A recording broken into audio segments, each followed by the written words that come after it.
It's been a whole year since Avengers Endgame hit Italian theaters. I went with my father at the local IMAX, we have only one in Milan, and it was legit one of the best cinematic experiences of my life. Now, I'm not saying it's the best movie I've ever watched, or even the best Avengers film, since I think the latter title belongs to Infinity War. I'm saying that it was a blast watching such a movie with people who were invested as I was in the narrative. Being a wrestling fan, hearing that reaction when Cap raised Mjolnir for the first time hit the right chords. And it seems it hit the right chords with the majority of the fanbase, successfully wrapping up an 11-year-long story in great fashion. That obviously led to Endgame take the all-time box office record, dethroning Jim Cameron's Avatar.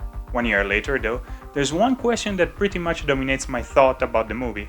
How can Marvel Studios follow this event up? Sure, now with the arrival of the X-Men and Fantastic Four they have more stories and more events to draw from, aside from having a plethora of new characters. But what I mean is, how can Marvel and Disney match or even improve what they achieved with Avengers Endgame? A tough question, but after some thought I think I have the answer, and that is to explore the tragedy. What I mean by that?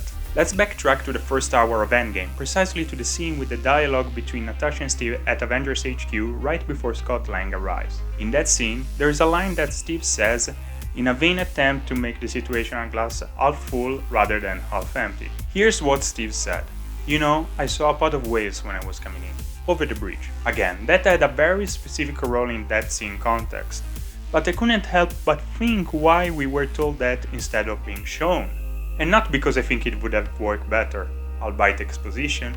In this case it's really debatable whether or not seeing the whales in the Hudson would have made any good for the sake of the scene.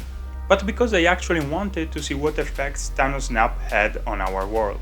Sure, Endgame shows that for a little bit with Cap's therapy session, and we're undeniably shown the effects on our characters, especially Natasha, Clint, and in some ways Dr. Banner. Still, we are never shown any character living in the world after the snap, or watched a movie telling us a story taking place after the snap, with the hero's goal not being to revert the tragedy. Now, I understand why Marvel didn't do that. Between the number of actors involved, and the amount of work necessary to make the two movies, which were shot one after the other to streamline production, there was very little time to roll out movies taking place during the snap. After all, we only had two movies coming out between Infinity War and Endgame, Ant-Man and the Wasp and Captain Marvel, and that makes sense given there was only 1 year between the release of the two Avengers films. But now, that problem isn't there anymore if properly planned. Not only the Marvel Studios brand achieved a status that allows them to take more risks, but they also have that Disney Plus shows. Aside from Falcon and the Winter Soldier, Hawkeye, WandaVision and Loki, Disney also announced She-Hulk, Ms. Marvel and Moon Knight. The amount of space Marvel has now on Disney's platform allows for narratives to explore events changing the landscape of the Marvel Cinematic Universe, without relying only on movies. Let's make an example so I'm sure you guys get what I'm saying. Let's say Ultron comes back and takes over Earth, starting a dictatorship. I know, very injusticey, but please bear with me. We can have seasons of some of the Disney Plus shows telling stories whose facts happen during the new political landscape. We can see how society is during these times, we can see how normal people changed, we can see how our heroes changed. That doesn't mean the ultimate goal for the heroes in those seasons is to overthrow Ultron's regime, but rather solving problems while living in it. Same thing you can do with one or more movies. This is what I mean with exploring the tragedy.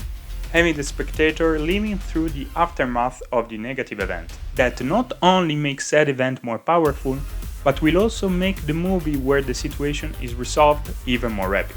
So yeah, this is my idea how Marvel can match or improve what's done with Endgame. What's your idea? Do you think Marvel can make another event as big or bigger than Endgame? Let me know in the comments down below. If you like this video, be sure to subscribe, leave a thumbs up and turn on the notifications button. I'm Luke Ripa, your favorite Italian filmmaker on YouTube, and I'll see you next time.